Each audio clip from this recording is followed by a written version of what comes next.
જય શ્રી કૃષ્ણ, જય દ્વારકાધીશ મિત્રો. આજે આપણે અધ્યાય 16ની શરૂઆત કરીશું.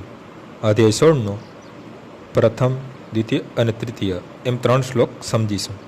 શ્રી ભગવાન વાચ અભયમ સત્વ સંક્ષુ દ્વિજ્ઞાનયોગ વ્યવસ્થિતિ દાનમ દમચ્ચ યજ્ઞચ્ચ સ્વાધ્યાય સ્તપ આજવમ અહિંસા સત્યમ ક્રોધ સત્યાગ શાંતિરપૈશુનમ દયા ભૂતેશ્વ લોલુપમ માધર્વમ હીરચાપલમ તેજ ક્ષમાધૃતિ શોચમ દ્રોહો નાતિમાનિતા ભવંતી શપંદમ દેવીમ વિભાજત્યસ્ય ભારત.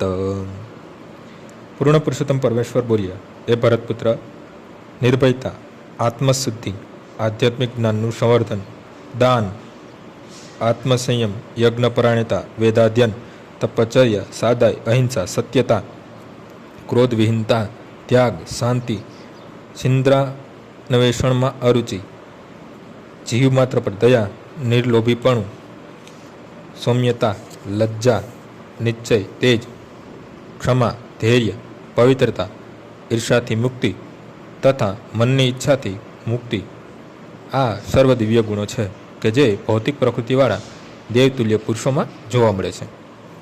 આજનો શ્લોક અહીં પૂર્ણ થાય છે. આવતીકાલે ફરીથી સવારે 6 વાગ્યે મળીશું. જય શ્રી કૃષ્ણ.